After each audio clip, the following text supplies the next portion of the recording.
Markets are falling and investors are panicking. Every time this happens, people look for cheap stocks to buy, but the real question isn't which stocks have fallen the most, it is which companies will survive this downturn and emerge stronger. The secret to finding them? Quality of earnings. Not all profits are created equal. Many companies report high earnings, but when the markets fall, their weaknesses get exposed. Some inflate profits using accounting tricks, some rely on one time gains, and others are just running on borrowed money. When the tide turns, these companies collapse, leaving investors with massive losses. But companies with high quality earnings, where profits are backed by real cash flow, tend to weather the storm and recover strongly. Now, why quality of earnings matter most in a market crash? During a bull market, bad businesses hide behind rising stock prices.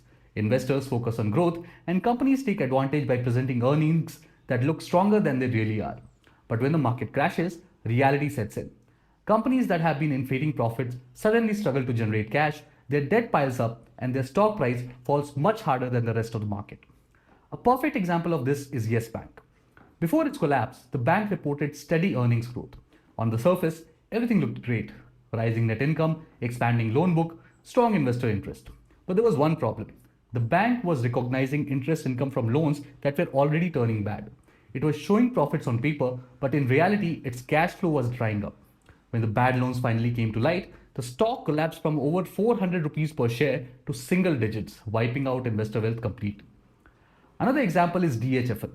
For years, DHFL reported high profits and grew aggressively in the housing finance space. But behind the scenes, it was using aggressive revenue recognition, hiding bad loans, and manipulating financials. Investors ignored the warning signs, and weak cash flows, high accruals, and questionable loans. And when these problems surfaced, DHFL went bankrupt, and investors lost almost everything. This isn't just limited to banking and finance. Look at Reliance Communications, part of the ADAG group. The company reported strong earnings on paper, but these profits weren't backed by any actual cash. Most of the earnings were coming from highly leveraged operations, deferred expenses, and aggressive accounting practices. The moment debt became unsustainable, the business collapsed. Even in the airline industry, Jet Airways followed the same pattern. It kept expanding aggressively, and for years it reported strong revenue growth. But behind the scenes, the company was struggling with high debt and poor cash flows. The business was running on borrowed money, and when conditions worsened, Jet Airways collapsed, leaving investors and employees stranded. Now, how to spot companies with high quality earnings? The easiest way to check a company's earnings quality is by comparing cash flow from operations to net income. A strong business should generate real cash alongside profits.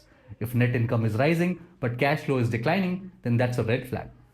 A perfect example of this was Syntex Industries. Once a well known textile and plastics company, Syntex kept reporting high earnings, but its cash flows were weak. It took on excessive debt and used financial engineering to make profits look stable. Investors focused only on net income didn't see the warning signs. When the crisis hit, Syntex defaulted and the stock became worthless. Another way companies manipulate earnings is through one time gains.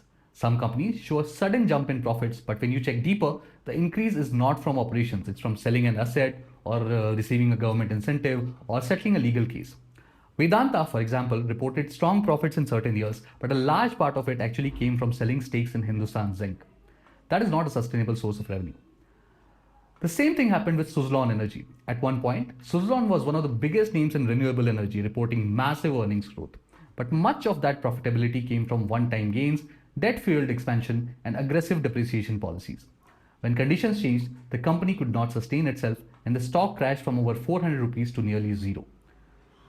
If you want to learn how to analyze Indian stocks in real time and discuss with companies having strong earnings quality, join our Telegram group. We break down financials, spot red flags, and discuss market trends so you can invest with confidence, even in a falling market. The link is in the description. Beyond cash flow mismatches and one time gains, another red flag is high accruals. A company that books profits today but receives cash much later might be inflating its earnings. 1% Beverages, which made fruit juices under the Mango Sip brand, reported strong earnings for years, but a deeper look showed that high receivables and weak cash flows were present. Eventually, it was exposed for financial fraud and the stock collapsed by 90%. Some companies also manipulate their books by capitalizing expenses instead of treating them as costs. Satyam Computers, one of the biggest accounting frauds in Indian history, fabricated profits by overstating revenues and hiding expenses. The company was inflating its balance sheet while showing fake earnings, and when the fraud was uncovered, the stock crashed overnight. Another classic case of earnings manipulation was Vakrangi Limited. The company presented itself as a high growth, tech driven business reporting skyrocketing earnings. But when analysts questioned its cash flow and related party transactions, the stock collapsed from 500 rupees to 20 rupees. Now, how to find strong stocks in a falling market? In a bear market, instead of chasing the cheapest stocks, look for companies with strong earnings quality. Here's a simple checklist. Number one, compare cash flow from operations to net income. If net income is much higher than cash flow, then be cautious. Check for one time gains. If profits are boosted by asset sales or exceptional income, then they are unsustainable. Number three, look at accruals and receivables. If a company is recognizing revenue aggressively but collecting very little cash, then it's a red flag. Number four, examine debt levels. If earnings growth is fueled by rising debt, then the company might be in trouble. To do this analysis quickly, you can use tools like Screener or company's annual reports. Look at the cash flow statement, balance sheet, and profit and loss account. If you see major gaps between reported profits and actual cash flow, then be cautious. In a falling market, strong companies get temporarily undervalued while weak companies get exposed.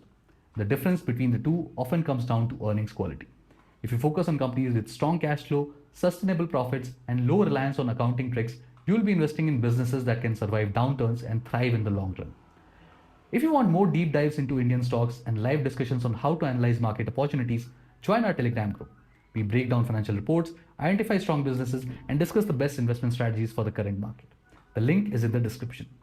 Also, let me know in the comments, which Indian stocks do you think has the highest earnings quality? If you found this video useful, make sure to like, subscribe, and hit the bell icon so you don't miss the next one.